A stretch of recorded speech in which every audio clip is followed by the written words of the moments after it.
안녕하세요. 여기는 와이즈 실버입니다. 오늘도 여러분께 도움이 되는 지혜로운 이야기 나누겠습니다. 여러분은 혹시 이런 생각을 해보신 적 있으신가요? 저 사람은 뭔가 다르네. 말투도 특별할 것 없고 옷차림도 화려하지 않은데 왠지 모르게 품위가 느껴지는 사람 말입니다.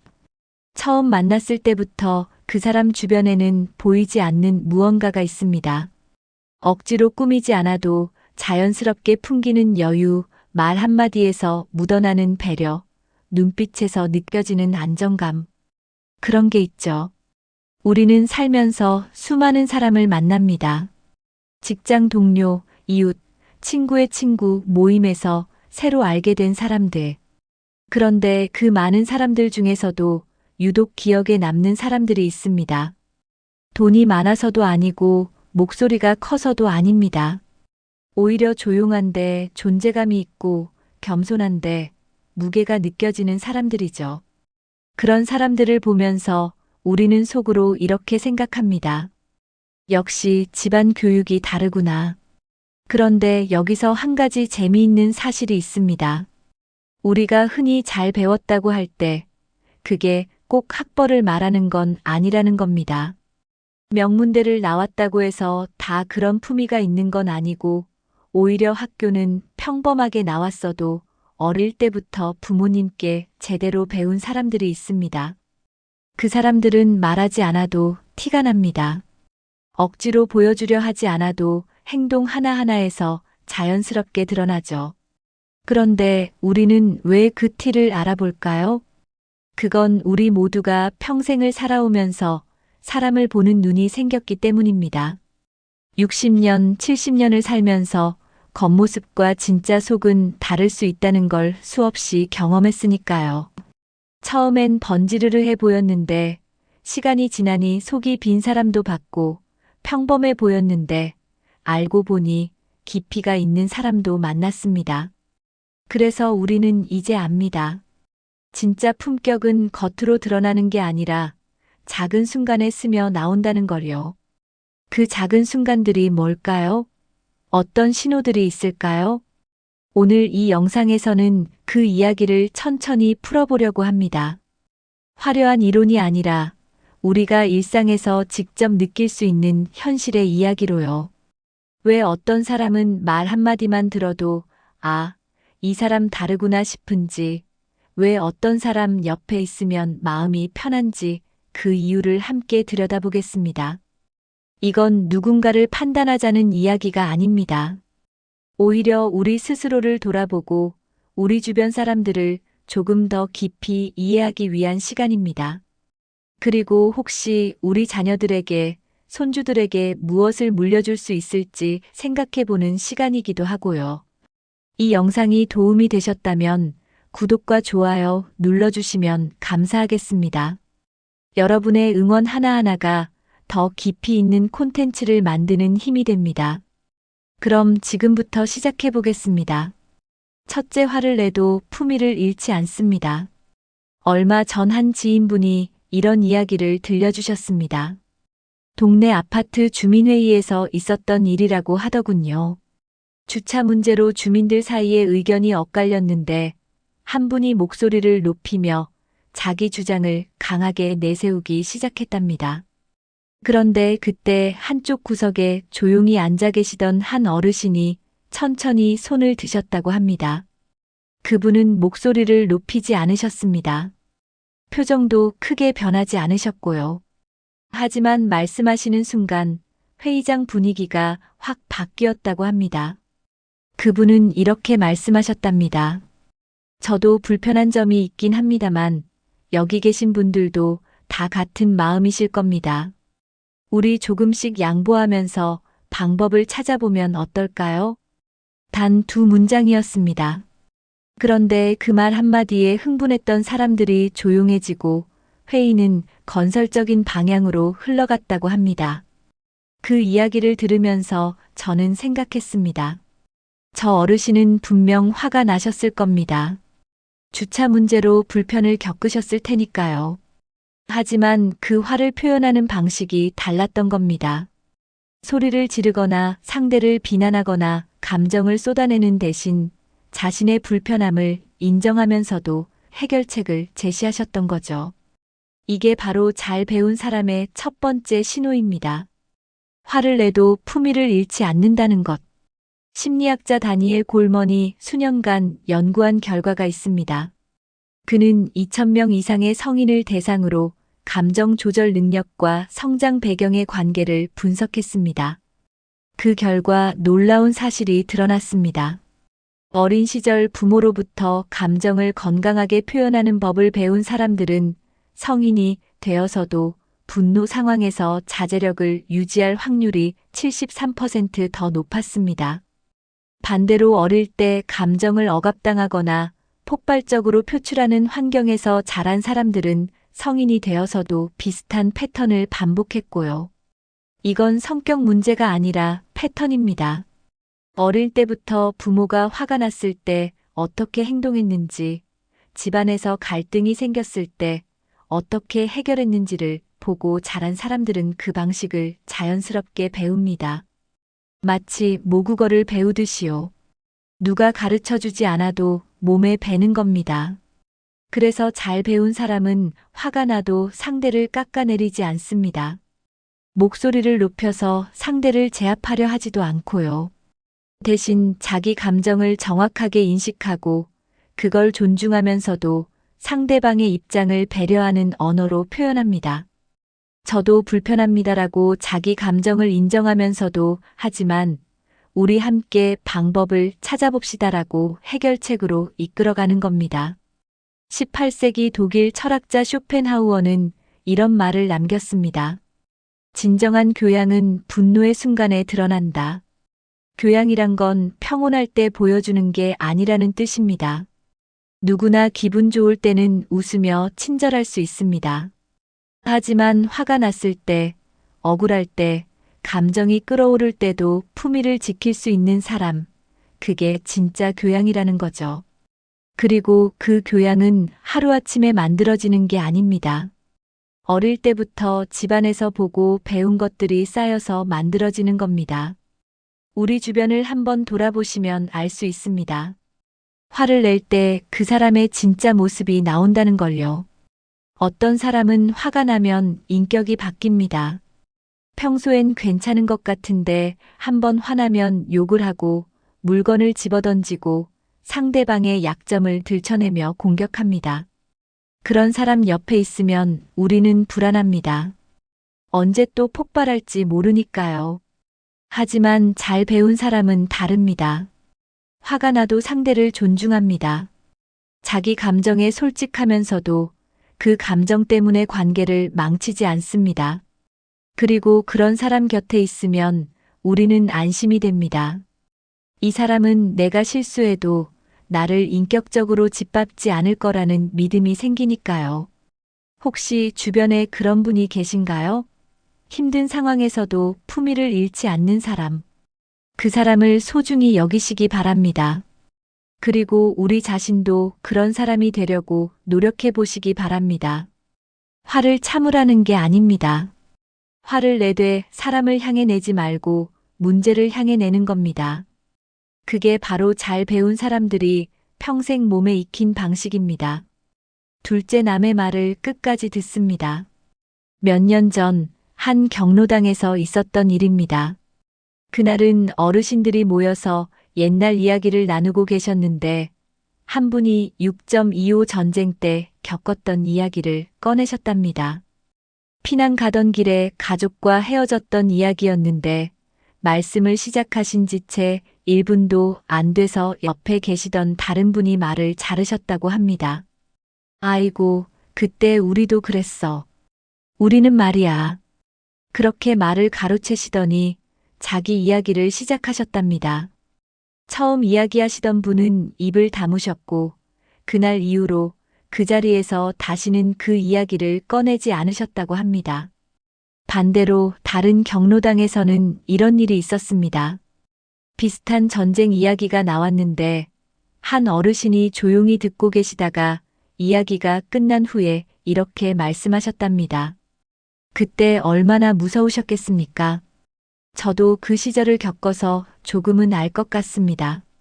그리고 잠시 침묵이 흐른 뒤 이야기하신 분이 원하실 경우에만 자기 경험을 조심스럽게 나누셨다고 합니다. 그날 그 자리는 따뜻한 위로와 공감으로 채워졌답니다.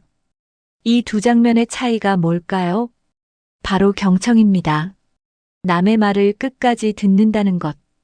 이게 잘 배운 사람의 두 번째 신호입니다. 하버드 대학교 심리학과의 앨리슨 우드 브룩스 교수 연구팀이 흥미로운 실험을 했습니다. 대화 중 상대방의 말을 끊는 빈도와 그 사람의 성장 배경을 비교 분석한 겁니다. 그 결과 어린 시절 가정에서 자신의 의견을 존중받으며 자란 사람들은 성인이 되어서도 타인의 말을 끝까지 듣는 경향이 87% 더 높았습니다.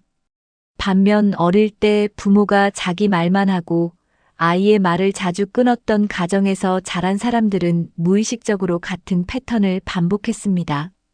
그 사람이 그렇게 행동하는 데는 이유가 있습니다. 어릴 때 집에서 저녁 식사 시간에 무슨 일이 있었는지를 생각해 보면 됩니다.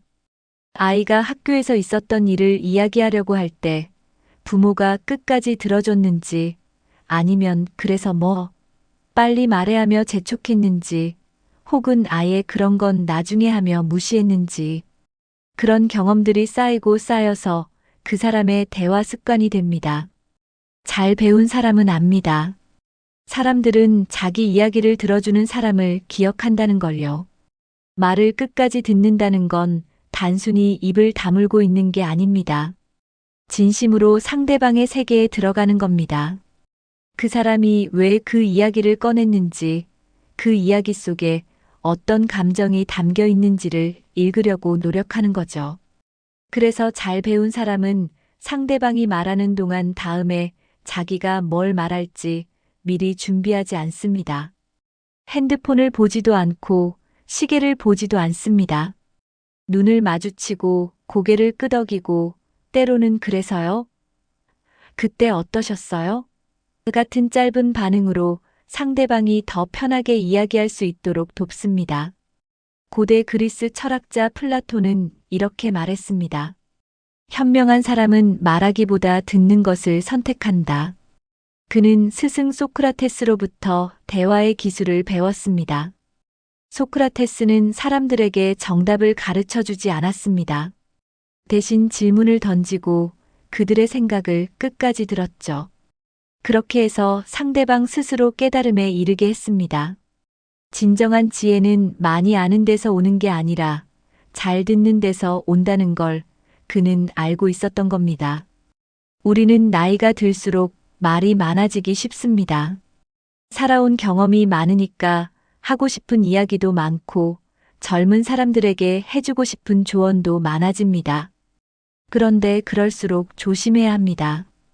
우리가 말을 많이 할수록 상대방은 입을 닫게 되니까요. 혹시 최근에 누군가의 이야기를 진심으로 끝까지 들어주신 적이 있으신가요?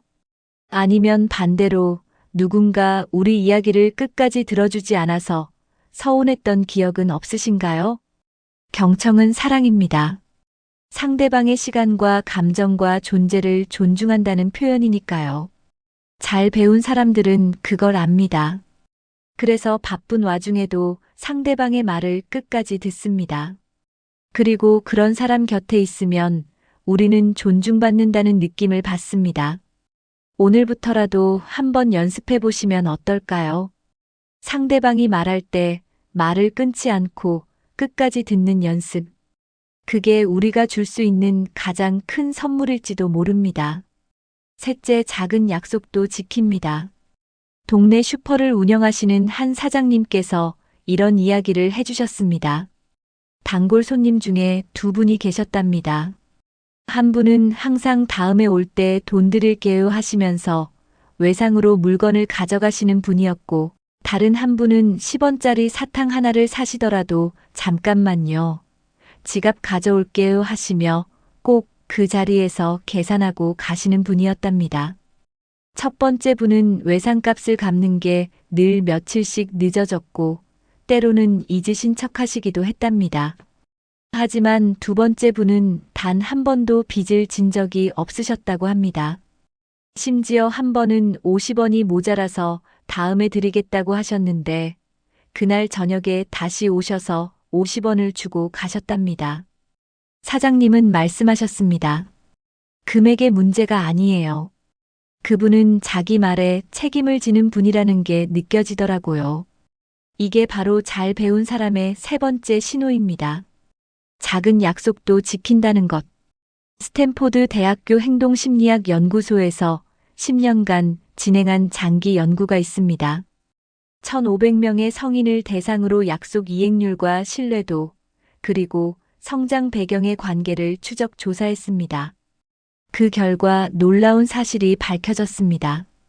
어린 시절 부모가 아이와의 작은 약속도 지키는 모습을 보인 가정에서 자란 사람들은 성인이 되어서도 약속 이행률이 92%에 달했습니다. 반면 부모가 나중에 사줄게, 다음에 데려갈게 같은 말을 쉽게 하고 지키지 않았던 가정에서 자란 사람들은 본인도 약속을 가볍게 여기는 경향이 68%더 높았습니다. 이건 성격 문제가 아니라 학습된 패턴입니다.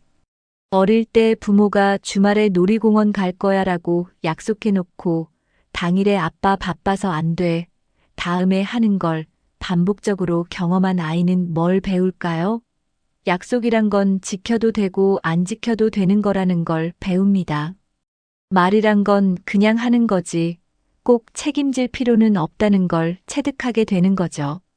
하지만 반대로 부모가 오늘 저녁에 내가 좋아하는 반찬 해줄게 하고 정말로 그날 저녁에 그 반찬을 해주는 모습을 보고 자란 아이는 다릅니다.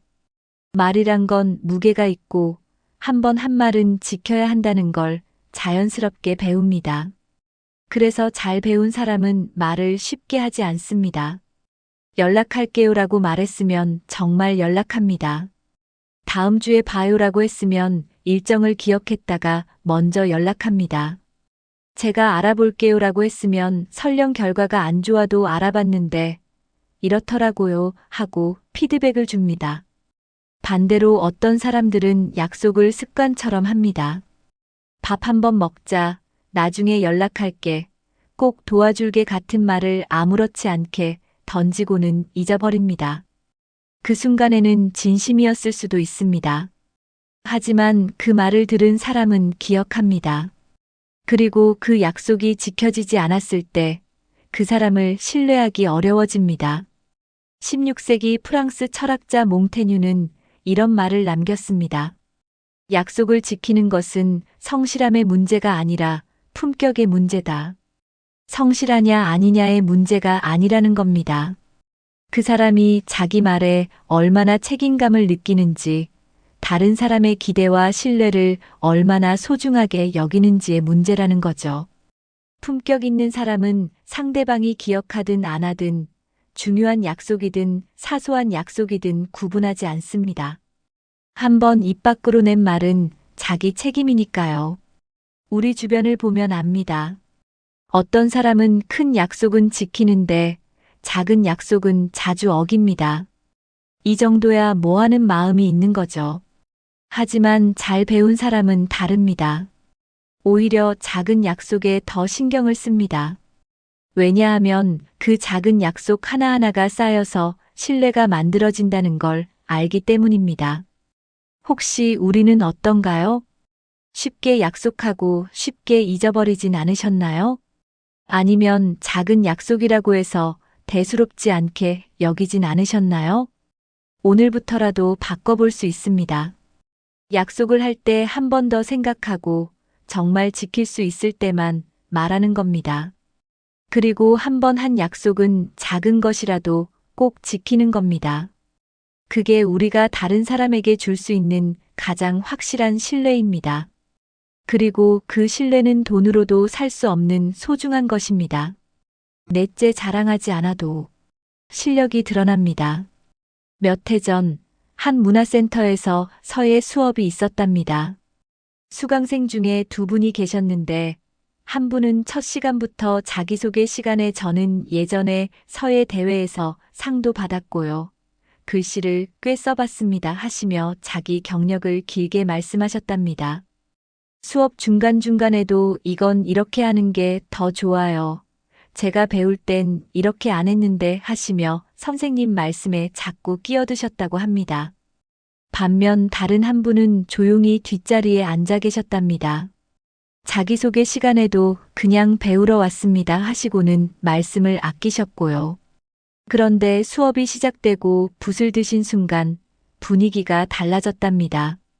그분의 손에서 나오는 글씨는 한 획 한 획이 살아 숨쉬는 것 같았답니다.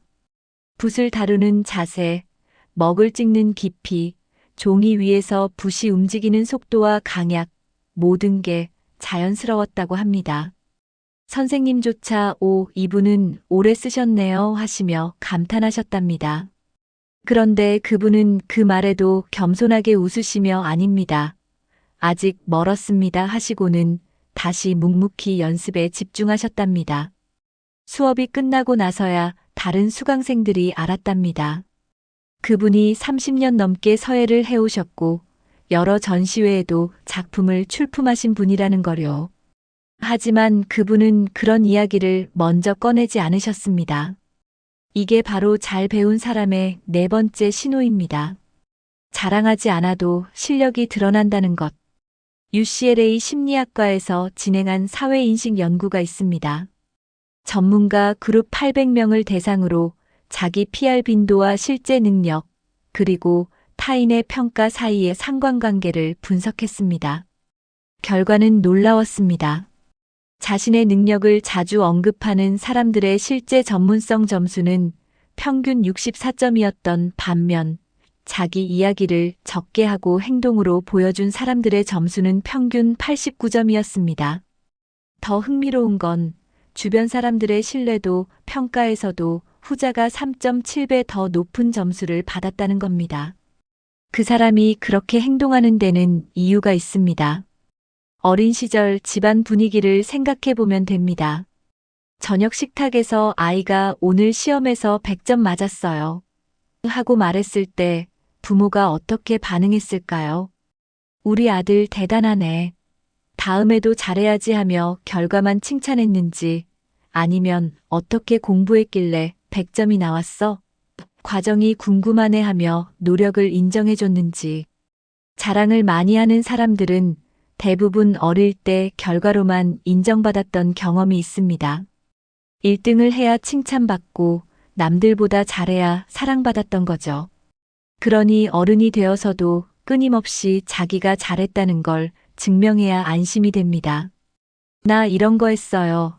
나 이런 거 할 줄 알아요라고 계속 말해야 자기 존재감을 확인받는 겁니다. 하지만 잘 배운 사람은 다릅니다. 어릴 때부터 존재 자체로 사랑받았습니다. 잘해서가 아니라 노력하는 모습 자체를 인정받았습니다. 그래서 남에게 증명할 필요가 없습니다. 자기가 누군지, 뭘 할 수 있는지 굳이 말하지 않아도 행동으로 보여주면 된다는 걸 압니다. 그래서 그들은 조용합니다. 자기 이야기를 길게 늘어놓지 않습니다. 대신 필요한 순간에 정확하게 실력을 발휘합니다. 말보다 행동이 앞서는 거죠. 그리고 재미있는 건 그렇게 조용한 사람일수록 주변 사람들이 더 존경한다는 겁니다. 왜냐하면 사람들은 본능적으로 압니다. 진짜 실력 있는 사람은 자랑할 필요가 없다는 걸요. 실력이 스스로 말해주니까요. 공자는 이런 말을 했습니다. 군자는 말은 더디지만 행동은 민첩하다. 말을 아끼고 행동으로 보여주는 게 진짜 품격이라는 뜻입니다. 말이 앞서면 기대가 생기고 그 기대에 못 미치면 실망이 옵니다. 하지만 말을 아끼고 행동으로 보여주면 사람들은 기대하지 않았던 만큼 더 크게 감동합니다. 그게 신뢰를 쌓는 방법이라는 걸 공자는 2500년 전에 이미 알고 있었던 겁니다. 우리 주변을 한번 돌아보면 알 수 있습니다. 정말 실력 있는 사람들은 자기 이야기를 먼저 꺼내지 않습니다. 누가 물어봐도 그냥 조금 해봤습니다 하고 겸손하게 넘어갑니다. 하지만 막상 일을 시키면 그 수준이 확연히 다릅니다. 반대로 실력은 별로인데 자랑만 많이 하는 사람들도 있습니다. 처음엔 그럴싸해 보이지만 시간이 지나면 말과 행동의 괴리가 보입니다. 그러면 사람들은 실망합니다. 말만 많은 사람이구나 하고요. 혹시 우리는 어떤가요? 우리가 할 수 있는 것, 해본 것을 자주 이야기하진 않으셨나요? 아니면 누가 인정해 주길 기다리며 은근히 내 능력을 드러내려고 하진 않으셨나요? 괜찮습니다. 자랑하고 싶은 마음은 누구에게나 있습니다. 인정받고 싶은 건 인간의 본성이니까요. 하지만 진짜 인정은 내가 말해서 받는 게 아니라 상대방이 스스로 알아볼 때 오는 겁니다. 그러니 조금 참아보시면 어떨까요? 말하고 싶은 걸 꼭 삼키고 대신 행동으로 보여주는 겁니다. 그러면 어느 순간 주변 사람들이 먼저 알아봐 줄 겁니다. 그분은 말은 없는데 실력이 대단하시다고요. 그게 진짜 존경입니다. 말로 얻는 게 아니라 삶으로 얻는 존경 말입니다. 다섯째, 약한 사람에게도 친절합니다. 이건 제가 직접 목격한 일입니다. 몇 달 전 한 대형 병원 로비에서 있었던 일입니다. 진료를 기다리는 사람들로 붐비는 시간이었는데 한 노신사분이 휠체어를 타고 계셨습니다. 보호자 없이 혼자 오셨는지 안내 데스크를 찾으려고 휠체어를 돌리시는데 잘 안 되시는 것 같았습니다. 그때 정장을 말끔하게 차려입은 한 중년 남성이 지나가다가 그 모습을 보셨습니다. 그분은 잠시 멈춰 서시더니 노신사께 다가가셨습니다. 어디 가시려고 하세요? 제가 밀어드릴까요? 노신사분이 아니, 괜찮습니다 하시며 손사래를 치셨는데 그분은 저도 어차피 그쪽 방향입니다 하시며 자연스럽게 휠체어를 밀어드렸습니다. 안내 데스크까지 함께 가셔서 접수도 도와드리시고 다음 진료실까지는 직원분이 안내해 주실 겁니다. 편찮으신데 쾌차하시길 바랍니다 하시고는 조용히 자기 갈 길을 가셨습니다. 그 모습을 본 저는 문득 궁금했습니다. 저 사람은 누구일까? 나중에 알고 보니 그분은 그 병원 이사진 중 한 분이셨답니다. 바쁜 회의에 가시는 길이었는데도 도움이 필요한 사람을 그냥 지나치지 않으신 겁니다. 이게 바로 잘 배운 사람의 다섯 번째 신호입니다. 약한 사람에게도 친절하다는 것. 예일 대학교 사회심리학과의 장기 연구가 있습니다. 15년에 걸쳐 2,500명의 성인을 대상으로 사회적 약자에 대한 태도와 성장 배경의 상관관계를 추적했습니다. 그 결과 어린 시절 부모가 사회적 지위와 관계없이 모든 사람을 존중하는 모습을 보인 가정에서 자란 사람들은 성인이 되어서도 약자에게 친절할 확률이 91%더 높았습니다. 반대로 부모가 저 사람들은 원래 저래 같은 차별적 언어를 사용하거나 자기보다 낮은 위치의 사람들을 무시하는 모습을 보인 가정에서 자란 사람들은 같은 패턴을 답습했습니다. 이건 성격 문제가 아니라 패턴입니다. 어릴 때 식당에 갔을 때를 생각해 보면 됩니다. 부모가 종업원에게 어떻게 대했는지, 저기요 하고 손가락으로 가리키며 불렀는지, 아니면 실례합니다 하고 공손하게 부르고 감사합니다 하고 인사했는지, 청소하시는 분이 지나갈 때 비켜줬는지, 아니면 당연하다는 듯 그냥 지나쳤는지, 아이는 그걸 다 봅니다. 말로 가르치지 않아도 몸으로 배웁니다. 힘없는 사람을 어떻게 대해야 하는지를요. 잘 배운 사람은 압니다. 사람의 진짜 품격은 자기보다 약한 사람 앞에서 드러난다는 걸요. 상사 앞에서 공손한 건 누구나 할 수 있습니다. 이익이 되는 사람에게 친절한 것도 어렵지 않습니다. 하지만 자기에게 아무 도움도 안 되는 사람, 심지어 자기보다 처지가 어려운 사람에게도 똑같이 존중을 표하는 건 쉽지 않습니다. 그런데 잘 배운 사람은 그걸 합니다. 자연스럽게요. 식당에서 종업원에게 말을 건넬 때도 눈을 마주칩니다. 수고하세요 한마디를 건넵니다. 아파트 경비 아저씨께도 먼저 인사합니다. 청소 미화원에게도 덕분에 깨끗합니다 하고 감사 인사를 합니다. 왜냐하면 그들은 압니다. 모든 사람이 다 같은 인간이고 누구나 존중받을 자격이 있다는 걸요. 직업이나 지위나 돈으로 사람의 가치를 매기지 않는 겁니다. 칸트는 이렇게 말했습니다. 사람을 수단이 아닌 목적으로 대하라. 사람을 이용하지 말고 그 사람 자체로 존중하라는 뜻입니다. 내게 도움이 되니까 친절한 게 아니라 그 사람이 인간이기 때문에 존중하는 거죠.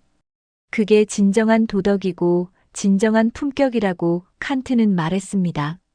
그리고 잘 배운 사람들은 굳이 칸트의 철학을 공부하지 않아도 어릴 때부터 그렇게 행동하는 걸 보고 자랐기 때문에 자연스럽게 그렇게 행동합니다. 우리 주변을 보면 압니다. 어떤 사람은 윗사람 앞에서는 허리가 90도로 꺾이는데 아랫사람 앞에서는 턱을 치켜들고 반말을 합니다. 자기한테 이익이 되는 사람한테는 웃으며 친절하지만 도움이 안 되는 사람한테는 차갑게 대합니다.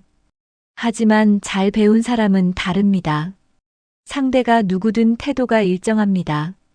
사장님 앞에서나 청소 아주머니 앞에서나 똑같이 예의 바릅니다. 왜냐하면 그게 원래 그 사람의 기본값이니까요. 그리고 사람들은 그걸 압니다. 진짜 교양 있는 사람과 가식적인 사람의 차이를요. 혹시 우리는 어떤가요? 우리보다 약한 처지에 있는 사람들에게 어떻게 대하고 있나요? 택배 기사님, 배달 라이더, 식당 종업원, 청소하시는 분들에게 우리는 어떤 태도를 보이고 있나요? 오늘부터라도 조금만 신경 써보시면 어떨까요? 그분들을 투명인간 취급하지 않고 한 사람의 인간으로 바라보는 겁니다. 감사합니다. 수고하세요. 조심히 가세요. 같은 짧은 말 한마디만 건네도 됩니다. 그 작은 친절이 우리를 더 품격 있는 사람으로 만들어줍니다. 그리고 그런 태도는 우리 자녀들에게, 손주들에게도 전해집니다.